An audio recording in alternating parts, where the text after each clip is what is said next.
Boldness आणि स्टंटबाजीसाठी ओळखली जाणारी अभिनेत्री पूनम पांडे दिल्लीतील प्रसिद्ध लवकुश रामलीलामध्ये रावणाच्या पत्नीची म्हणजेच मंदोदरीची भूमिका साकारणार आहे। पण यावरनं आता नवा वाद निर्माण झालाय।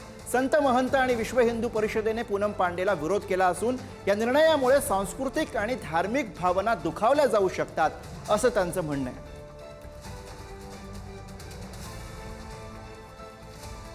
पांडेची जो आता चर्चा झाली आहे ते रामलीला आणि महाभारत आणि रामायणाच्या मध्ये जे काही रोल करता आहे ते आमचे साधू समाजवर से आणि सनातनवर से मैं निषेध करतो। आणि कलाकार आणि ॲक्टर हे एक महिला आहे, मैं त्यांचा सन्मान करतो। पण हे काही ॲक्टर जो करता आहे आणि जो डायरेक्टर होते ते पण चर्चा करावी आणि चर्चा करून हे ॲक्टर दिला पाहिजे, नाही तो काही सनातनी लोकांचे आणि लोकांचे काही दुःख मन में जो होता है ते नहीं होना चाहिए।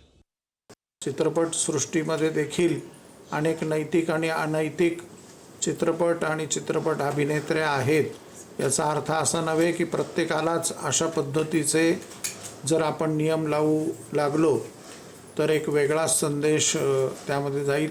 त्यामुळे ती जर त्याचा अभिनय करत असेल तर मला याच्याकडे थोडंसं वाईडर दृष्टीने पाहिलं पाहिजे, सामाजिक दृष्टिकोनातनं पाहिलं पाहिजे आणि एवढा संकोचित विचार करणं योग्य नाही असं मला वाटतं।